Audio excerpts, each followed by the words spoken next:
ಆತ್ಮಸಂತೃಪ್ತಿ ಕಾರ್ಯಕ್ರಮಗಳನ್ನು ವೀಕ್ಷಿಸ್ತಿರುವಂಥ ನನ್ನ ಪ್ರಿಯ ಸಹೋದರ ಸಹೋದರರನ್ನು ಕರ್ತನಾದ ಯೇಸು ಕ್ರಿಸ್ತನ ಅಮೂಲ್ಯವಾದ ನಾಮದಲ್ಲಿ ನಾನು ವಂದಿಸ್ತೇನೆ.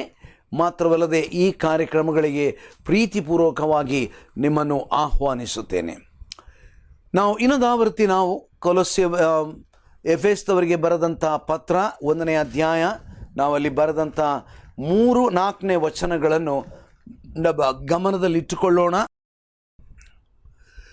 ಕ್ರಿಸ್ತ ಯೇಸುವಿನಲ್ಲಿ ಅನುಗ್ರಹಿಸಿದ್ದಾನೆ. ಹೇಗೆಂದರೆ, ನಾವು ಪ್ರೀತಿಯಲ್ಲಿ ನಡೆದು ಆತನ ಸನ್ನಿಧಿಯಲ್ಲಿ ಪರಿಶುದ್ಧರು, ದೋಷವಿಲ್ಲದವರು ಆಗಿರಬೇಕೆಂದು ನಮ್ಮನ್ನು ಜಗದುತ್ಪತ್ತಿಗೆ ಮುಂಚೆ ಕ್ರಿಸ್ತನಲ್ಲಿ ಆರಿಸಿಕೊಂಡನು.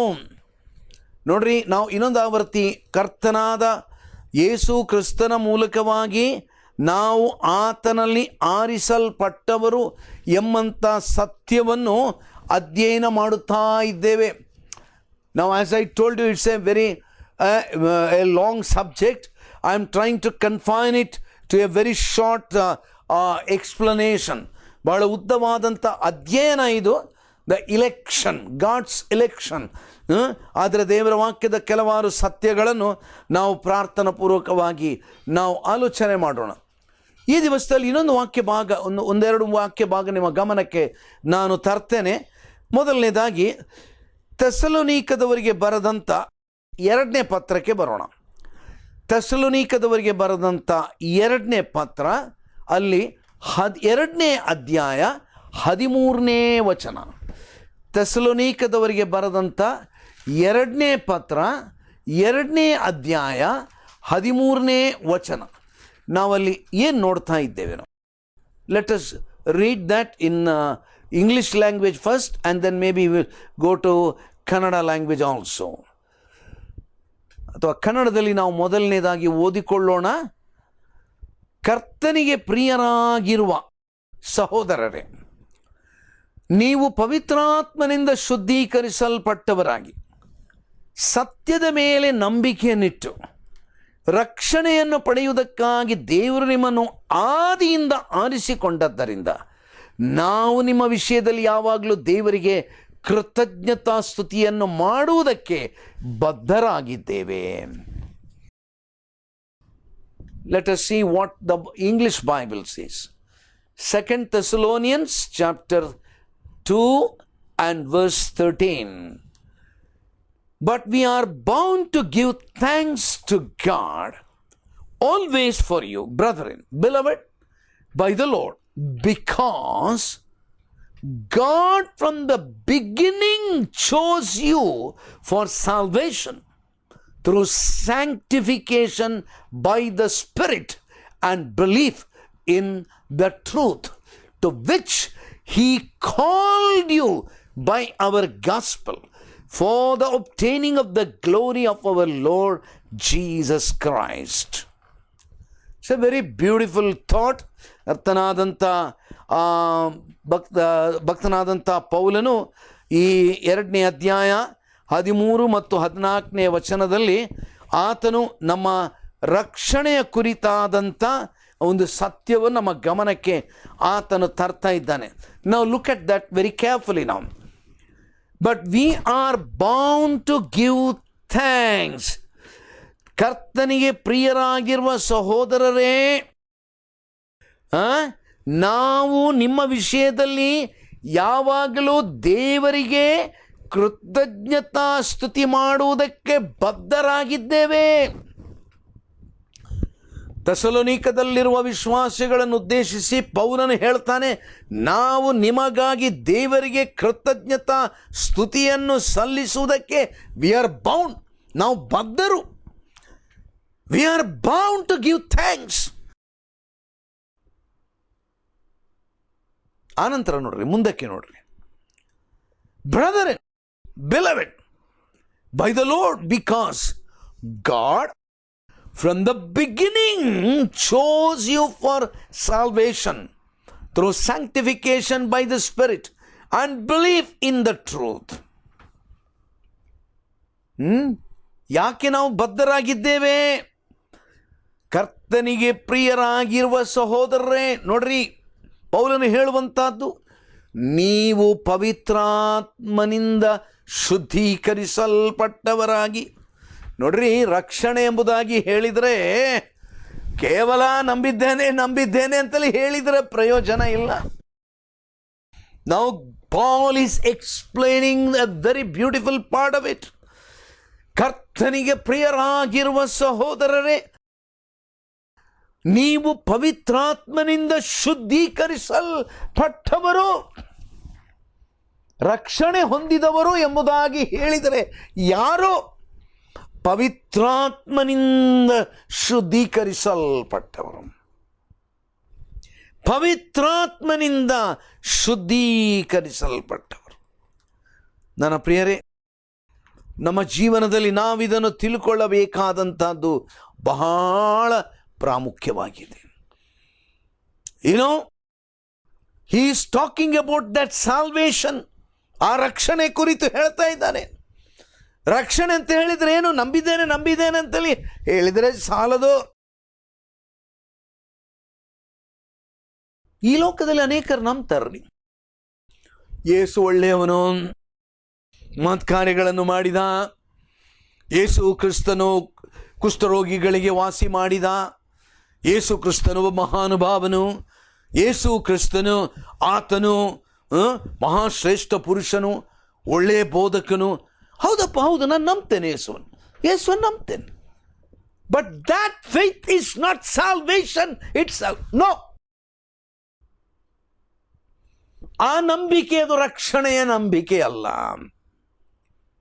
ಇವಾಗ ಪೌಲನು ಥೆಸಲೋನಿಕದವರಿಗೆ ಹೇಳುವಾಗ, ನಾವು ನಿಮ್ಮ ನಂಬಿಕೆಗೆ ನಾವು ದೇವರಿಗೆ ಸ್ತೋತ್ರ ಸಲ್ಲಿಸ್ತೇವೆ. ಯಾಕೆ? Because God has chosen you from the beginning through sanctification by the spirit and belief in the truth. ಪವಿತ್ರಾತ್ಮನಿಂದ ನೀವು ಶುದ್ಧೀಕರಿಸಲ್ಪಟ್ರು, ಸತ್ಯದ ಮೇಲೆ ನೀವು ನಂಬಿಕೆ ನೆಟ್ರು. ಸತ್ಯ, ಅನೇಕ ಸತ್ಯಗಳಿಲ್ಲ. ಯಾವಾಗಲೂ ಯಾವುದೇ ಒಂದು ವಿಷಯವನ್ನು ಆಲೋಚನೆ ಮಾಡುವಾಗ ನಾವೊಂದು ತಿಳ್ಕೊಳ್ಬೇಕು, there are no many truth, there is only one truth. ನಾವು ಅನೇಕ ಸಾರಿ ಸತ್ಯಗಳು ಎಂಬುದಾಗಿ ಇಲ್ಲ. ಯಾವುದೋ ಒಂದು ವಿಚಾರ ಅದು ಸತ್ಯ ಇಲ್ಲ ಸುಳ್ಳು. There is no in between, like a grey. ಅದು ಕಪ್ಪಲ್ಲ, ಸ್ವಲ್ಪ ಮಾಸಿರುವಂಥ ಕಪ್ಪು, ಅದು ಕೂಡ ಕಪ್ಪು ಅಂತೇಳಿ ಹೇಳಲಿಕ್ಕೆ ಆಗೋದಿಲ್ಲ. Either you are right or you are wrong, either you are truthful or you are not truthful, either it is truth or it is not truth. Jesus said, I am the truth. Jesus never said, I am one of the truth. ಯೇಸು ಕ್ರಿಸ್ತನು ಎಂದಿಗಾದರೂ ಎಲ್ಲಿಯಾದರೂ ತಪ್ಪಿ ಹೋಗಿ ಆದರೂ, ನಾನು ಸತ್ಯಗಳಲ್ಲಿ ಒಂದು ಸತ್ಯ, ತುಂಬ ಸತ್ಯಗಳುಂಟು, ನಾನು ಸಹ ಒಂದು ಸತ್ಯ, ನಾನು ಸಹ ಒಂದು ಸತ್ಯ ಅಂತಲ್ಲಿ ಯೇಸು ಹೇಳಲಿಲ್ಲ. The declaration of the word of god is I am the truth. ನಾನೇ ಸತ್ಯವು, ನಾನೇ ಜೀವವು. ಯೇಸು ಸ್ವಾಮಿ ಹೇಳಿದ ಮಾತು, ನಾನೇ ಸತ್ಯವು, ನಾನೇ ಜೀವವು ಆಗಿದ್ದೇನೆ. ನನ್ನ ಮೂಲಕವಾಗಿ ಹೊರತು ಯಾರೂ ಪರಲೋಕದ ತಂದೆಯ ಬಳಿಗೆ ಬರುವುದಿಲ್ಲ. ಇವಾಗ ಭಕ್ತನಾದ ಪೌಲನು ಅವರಿಗಾಗಿ ದೇವರಿಗೆ ಸ್ತೋತ್ರ ಹೇಳ್ತಾನಂತ. ಏನಂತ ಹೇಳಿದರೆ, ನೀವು ಯೇಸುವಿನ ಮೇಲೆ ನಂಬಿಕೆ ನೆಟ್ರಿ, ಆ ನಂಬಿಕೆ ನಿಮಿತ್ತವಾಗಿ ಏನಾಗಿದೆ ಗೊತ್ತುಂಟಾ? ನಿಮ್ಮ ಜೀವನದಲ್ಲಿ ಪರಿಶುದ್ಧತೆ ಕಂಡು ಬಂತು. ಇದು ನಂಬಿಕೆಯವರ ಜೀವನ. ನಂಬಿದ್ದೇನೆ ನಾನು ಚರ್ಚಿಗೆ ಹೋಗ್ತೇನಂತಲೇ ಹೇಳಿದರೆ ಅದು ನಂಬಿಕೆ ಪ್ರಯೋಜನ ಇಲ್ಲ. ಆ ನಂಬಿಕೆ ನಿಮ್ಮನ್ನು ಸ್ವರ್ಗಕ್ಕೆ ನಡೆಸುವುದಿಲ್ಲ. ನೀನು ನಂಬಿದ್ದೇನೆ ಅಂತ ಹೇಳಿಕೊಂಡು ನೀನು ಹೋಗಬೇಕಾದದ್ದು ಅದು ನಿತ್ಯ ನರಕಕ್ಕೆ. ನೀನು ಇಂಥ ನಂಬಿಕೆಯನ್ನಿಟ್ಟುಕೊಂಡು ನೀನು ಪರಲೋಕಕ್ಕೆ ಹೋಗಲಿಕ್ಕೆ ಆಗುವುದಿಲ್ಲ. ನಿನ್ನ ಜೀವನದಲ್ಲಿ ಮಾರ್ಪಾಟವಾಗಿರಬೇಕು. ಇದು that is called true transformation. ಇದು ಒಂದು ಬದಲಾವಣೆ. ಇವಾಗ ಭಕ್ತನಾದಂಥ ಪೌಲನು ಥೆಸಲೋನಿಕದವರನ್ನು ಕುರಿತು ಮಾತನಾಡುವಾಗ ಆತನು ಏನು ಹೇಳ್ತಾ ಇದ್ದಾನೆ? ನೀವು ಪವಿತ್ರಾತ್ಮನಿಂದ ಶುದ್ಧೀಕರಿಸಲ್ಪಟ್ರಿ, ಸತ್ಯದ ಮೇಲೆ ನಂಬಿಕೆ ನೆಟ್ರಿ, ರಕ್ಷಣೆಯನ್ನು ಪಡೆಯುವುದಕ್ಕಾಗಿ ದೇವರು ನಿಮ್ಮನ್ನು ಆದಿಯಿಂದ ಆರಿಸಿಕೊಂಡನು. ನನ್ನ ಪ್ರಿಯರೇ, ಇದು ಒಂದು ಅಮೂಲ್ಯವಾದಂಥ ಒಂದು ಸತ್ಯ. ದೇವರ ವಾಕ್ಯ ನಮಗೆ ತಿಳಿಸತಕ್ಕಂಥ ಗಂಭೀರವಾದಂಥ ಒಂದು ಸತ್ಯ ಯಾವುದಂತ ಹೇಳಿದರೆ, ನಾನು ನಂಬಿದ್ದೇನಾದರೆ, ನಾನು ದೇವರಿಂದ ಆರಿಸಲ್ಪಟ್ಟವನಾಗಿದ್ದರೆ ನಾನು ಆ ಸತ್ಯವನ್ನು ನಾನು ನಂಬಿದ್ದೇನೆ. ಅದು ಒಂದು, it is not one of the truth, but it is the truth. ಅದು ಸತ್ಯಗಳಲ್ಲಿ ಒಂದು ಸತ್ಯ ಅಲ್ಲ, ಇರುವಂಥ ಒಂದೇ ಒಂದು ಸತ್ಯ, ಯೇಸು ಕ್ರಿಸ್ತನನ್ನು. ಆ ಸತ್ಯದ ಮೇಲೆ ನಾನು ನಂಬಿಕೆಯನ್ನಿಟ್ಟು ರಕ್ಷಣೆಯನ್ನು ಪಡ್ಕೊಂಡಿದ್ದೇನೆ. ಇದು ದೇವರ ವಾಕ್ಯ ನಮಗೆ ತಿಳಿಸತಕ್ಕಂಥ ಬಹಳ ಗಂಭೀರವಾದಂಥ ಸತ್ಯ. ನನ್ನ ಪ್ರಿಯರೇ, ನಾವು ಥೆಸಲೋನಿಕದವರಿಗೆ ನಾವು ತೆಗೆದುಕೊಂಡು ನಾವು ಅವರ ಕುರಿತಾಗಿ ನಾವು ಅಧ್ಯಯನ ಮಾಡುವಾಗ ನಾವು ಪ್ರತ್ಯೇಕವಾಗಿ ಹಿಂದಕ್ಕೆ ನಾವು ಥೆಸಲೋನಿಕದವರಿಗೆ ಬರೆದಂಥ ಪತ್ರ ನಾವು ಆಗಲೇ ಓದಿದ ಹಾಗೆ ನಾವು 1ನೇ ಅಧ್ಯಾಯವನ್ನು ತೆಗೆದು ನೋಡುವಾಗ ಅವರಲ್ಲಿ ಯಾವ ರೀತಿಯ ಪರಿಶುದ್ಧತೆ ಬಂತಂತೆ ನೋಡ್ರಿ. ಥೆಸಲೋನಿಕದವರಿಗೆ ಬರೆದ ಮೊದಲನೇ ಪತ್ರ 1ನೇ ಅಧ್ಯಾಯದಲ್ಲಿ ಅವನು ಏನು ಹೇಳ್ತಾ ಇದ್ದಾನೆ ಗೊತ್ತುಂಟಾ?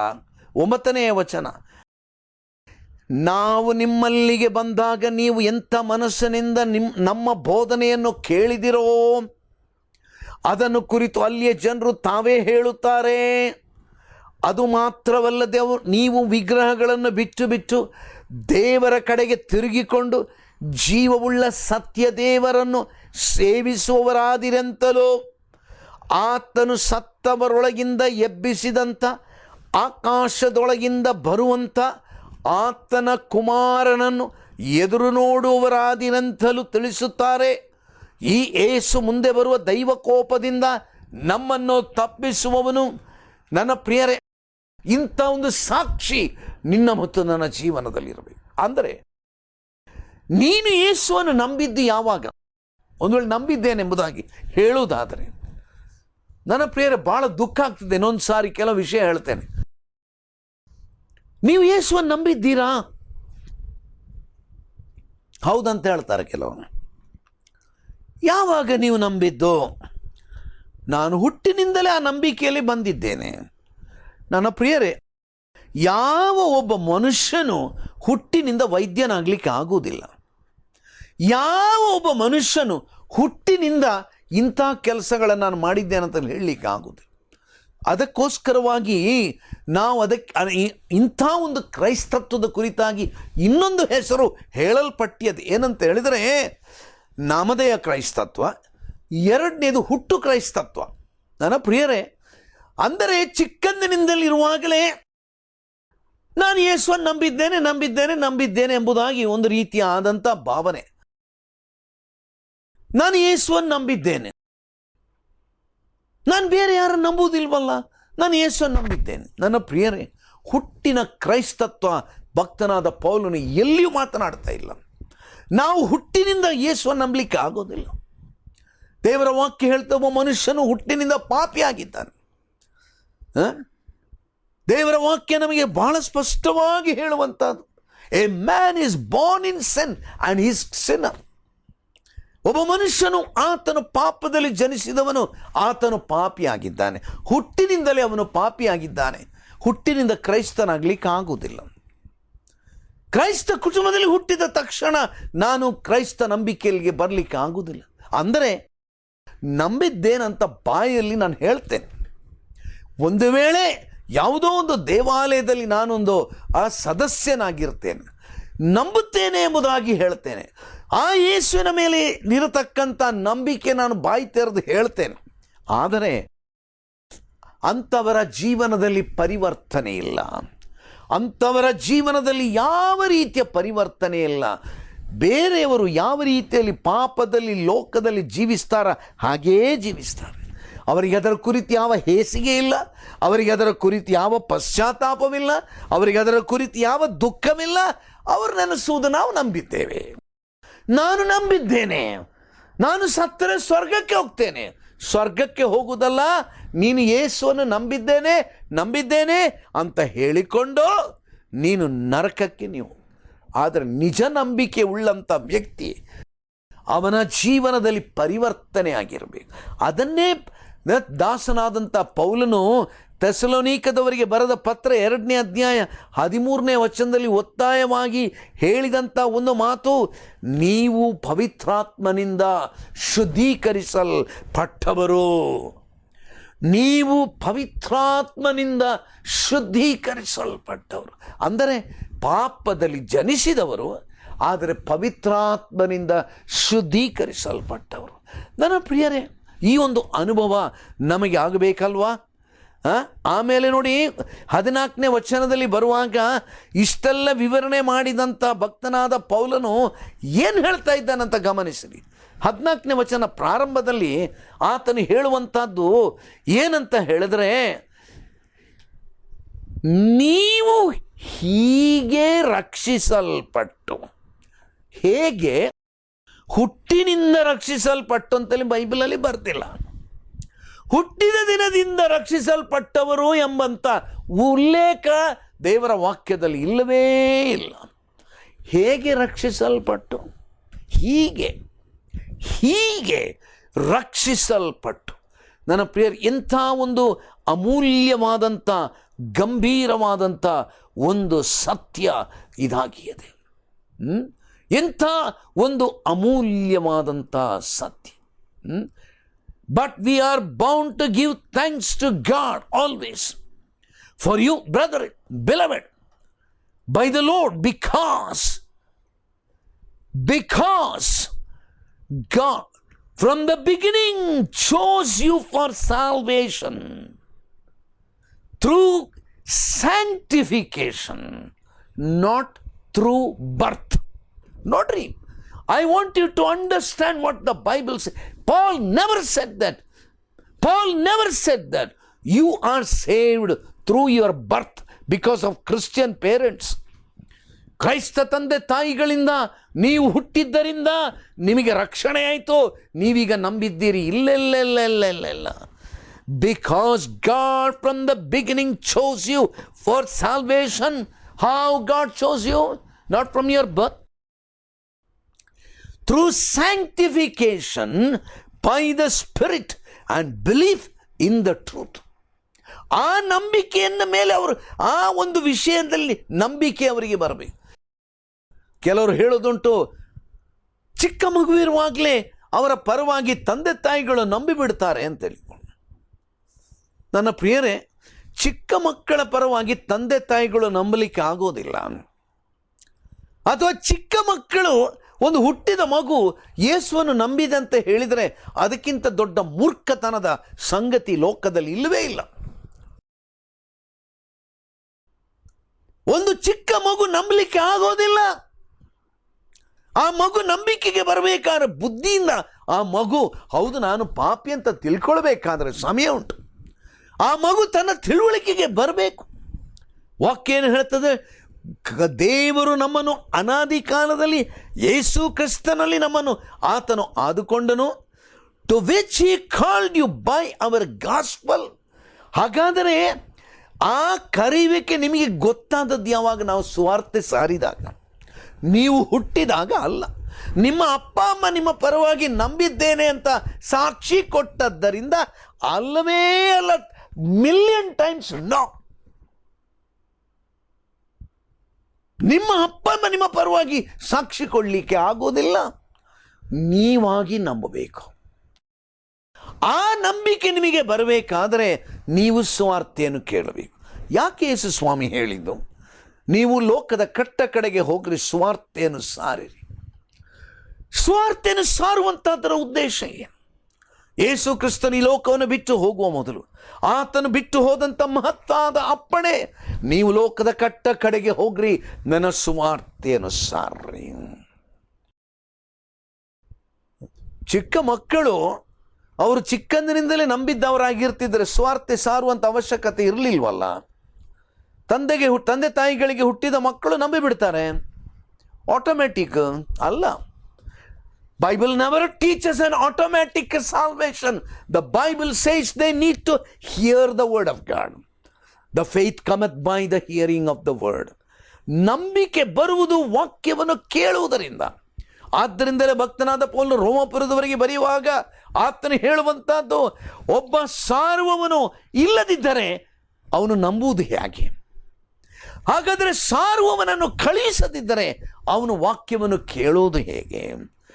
So now come to verse 14, to which he called you by our gospel for the obtaining of the glory of our Lord Jesus Christ. ನೋಡಿ, ಭಕ್ತನಾದಂಥ ಪೌಲನು ಹೇಳುವಂತಹದ್ದು ಬಹಳ ಅಮೂಲ್ಯವಾದಂಥ ಒಂದು ಸತ್ಯ. ಯಾವುದೋ, ನಾವು ಆ ಸ್ವಾರ್ಥೆಯನ್ನು ನಿಮಗೆ ಸಾರಿದೆವು, ಆ ಸ್ವಾರ್ಥೆಯನ್ನು ನೀವು ಕೇಳಿದಿರಿ.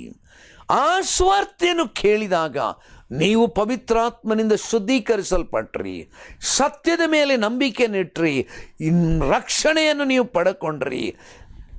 ಇಷ್ಟೆಲ್ಲ ಆಗಬೇಕಾದ್ರೆ ಭಕ್ತನಾದ ಪೌಲ್ ಏನು ಹೇಳ್ತಾ ಇದ್ದಾನೆ? ದೇವರು ಇಷ್ಟೆಲ್ಲ ಆಗಬೇಕಾದರೆ, ಈ ಎಲ್ಲ ಕಾರ್ಯಗಳಲ್ಲಿ ದೇವರು ನಿಮ್ಮನ್ನು ಆದಿಯಿಂದ ಆರಿಸಿಕೊಂಡನು, ಆದಿಯಿಂದ ಆರಿಸಿಕೊಂಡನು. ನನ್ನ ಪ್ರಿಯರ್, ಎಂಥ ಅಮೂಲ್ಯವಾದಂಥ ಒಂದು ಸತ್ಯ. Now before I close the message today, now look at that very carefully. You know, just as there were specific elements in the character of Antichrist, in verses 10 to 12, ನಾವು 10ರಿಂದ 12ನೇ ವಚನವನ್ನು ನಾವು ನೋಡುವಾಗ, ನಾನು ಅದನ್ನು ವಿವರಿಸಲಿಕ್ಕೆ ನಾನು ಹೋಗಲಿಲ್ಲ. ನಾವು 10ನೇ ವಚನದಿಂದ ನಾವಲ್ಲಿ ನೋಡುವಂಥದ್ದು ಕ್ರಿಸ್ತ ವಿರೋಧಿಯ ಲಕ್ಷಣಗಳನ್ನು ನಾವು ನೋಡ್ತೇವೆ. Just as there were specific elements in the character of the Antichrist from verses 10 to 12, so there are characteristics of the saved. ಒಬ್ಬ ರಕ್ಷಿಸಲ್ಪಟ್ಟಿದ್ದೇನೆ ಎಂಬುದಾಗಿ ಹೇಳಬೇಕಾದರೆ ಅವನಲ್ಲಿ ಕೆಲವು ಲಕ್ಷಣಗಳು ಕಂಡುಬರುತ್ತದೆ. So in these 2 verses, Paul, he swept through the features of salvation. ರಕ್ಷಣೆಯ ಹೊಂದಿದ್ದೇನೆ ಎಂಬುದಾಗಿ ಹೇಳುವವರಲ್ಲಿ ಕಂಡುಬರಬೇಕಾದಂಥ ಲಕ್ಷಣಗಳು. What is that? Now he is noting that the believers are beloved by the lord. ಅವರು ಕರ್ತನಿಗೆ ಪ್ರಿಯರು. They are chosen for salvation from eternity past. ನಿತ್ಯ ಕಾಲದಲ್ಲಿ ಅವರು ರಕ್ಷಿಸಲ್ಪಟ್ಟವರು. Set apart from sin, ಪಾಪದಿಂದ ಪ್ರತ್ಯೇಕಿಸಲ್ಪಟ್ಟವರು. Set apart by the Holy Spirit, ಪವಿತ್ರಾತ್ಮನಿಂದ ಪ್ರತ್ಯೇಕಿಸಲ್ಪಟ್ಟವರು. And called to eternal glory, ನಿತ್ಯತ್ವಕ್ಕೆ, ಆ ಮಹಿಮೆಗೆ ಅವರು ಕರೆಯಲ್ಪಟ್ಟವರು. And the sharing of the very glory of our Lord Jesus Christ. What a great blessing. ನನ್ನ ಪ್ರಿಯರೇ, ಈ ಆಶೀರ್ವಾದ, this is what the blessing of the gospel of Jesus Christ. ಯೇಸು ಕ್ರಿಸ್ತನ ಸುವಾರ್ತೆಯನ್ನು ನಂಬುವುದರಿಂದ ನಮಗೆ ಸಿಕ್ಕತಕ್ಕ ಆಶೀರ್ವಾದಗಳು. ನನ್ನ ತಲೆಗಳನ್ನು ಬಾಗಿಸಿ ಪ್ರಾರ್ಥಿಸೋಣ. ಪ್ರೀತಿಯುಳ್ಳ ಸ್ವಾಮಿ, ನಮ್ಮ ರಕ್ಷಕನಾದ ಯೇಸು ಕ್ರಿಸ್ತನ ಮೂಲಕವಾಗಿ ಸಾರಲ್ಪಟ್ಟ ಸುವಾರ್ತೆ ಅದು ಎಷ್ಟು ಅಪರಿಮಿತವಾದ ಆಶೀರ್ವಾದದಿಂದ ತುಂಬಿದ್ದು. ಕರ್ತನೆ, ನೀ ನಮಗೆ ಕೊಟ್ಟಂಥ ನಿತ್ಯ ಕಾಲದ ಸಂತೋಷ, ಸಂತೃಪ್ತಿ, ನೀ ನಮಗೆ ಕೊಟ್ಟಂಥ ಬಿಡುಗಡೆ, ನಮ್ಮ ಜೀವನದಲ್ಲಿ ಉಂಟಾದಂಥ ಬದಲಾವಣೆ, ನಮ್ಮ ಜೀವನದಲ್ಲಿ ಪರಿಶುದ್ಧತೆ, ಪವಿತ್ರಾತ್ಮನ ನಡೆಸುವಿಕೆ, ನಿತ್ಯತ್ವದ ಆ ವಿಮೋಚನೆಯ ನಿರೀಕ್ಷೆ, ಕರ್ತನೆ, ಇಷ್ಟೆಲ್ಲ ಆಶೀರ್ವಾದಗಳನ್ನು ನೀ ನಮಗೆ ರಕ್ಷಣೆಯಲ್ಲಿ ಕೊಟ್ಟಿದ್ದಿ. ಇದು ಕರ್ತನೆ, ನೀ ನಮ್ಮನ್ನು ಆರಿಸುತ್ತಿದ್ದರ ಪ್ರತಿಫಲ. ದೇವರ ಈ ದಿವಸದಲ್ಲಿ ನಾವು ನಿನಗೆ ಸ್ತೋತ್ರ ಹೇಳುತ್ತೇವೆ. ಆದುದರಿಂದ ನಾವು ಇನ್ನು ಮೇಲೆ ಲೋಕದ ವಿಚಾರ, ಲೋಕದ ಆಶೀರ್ವಾದಗಳು ಅಥವಾ ಲೌಕಿಕವಾದಂಥ ಬ್ಲೆಸ್ಸಿಂಗ್ಗಳನ್ನು ನಾವು ಹಿಂದಕ್ಕೆ ಹೋಗುವವರಲ್ಲ, ಆದರೆ ಪಾರಲೌಕಿಕವಾದ ಆಶೀರ್ವಾದಗಳನ್ನು ನಾವು ಹುಡುಕಿಕೊಂಡು ದೇವರ ಆ ಆಶೀರ್ವಾದಕ್ಕಾಗಿ ತವಕ ಪಡುವವರು, ಆ ಆಶೀರ್ವಾದಗಳನ್ನು ಅನುಭವಿಸುವವರು ಆ ಆಶೀರ್ವಾದದಲ್ಲಿ ಮುಂದುವರಿಯುವವರಾಗಿ ಜೀವಿಸುವಂತೆ ಕೃಪೆ ಮಾಡು. ಯೇಸುವಿನ ದಿವ್ಯನಾಮದಲ್ಲಿ ನಮ್ಮ ಪ್ರಾರ್ಥನೆಯನ್ನು ಕೇಳಿದ್ದಕ್ಕಾಗಿ ಸ್ತೋತ್ರ ಸ್ವಾಮಿ. ಆಮೇನ್.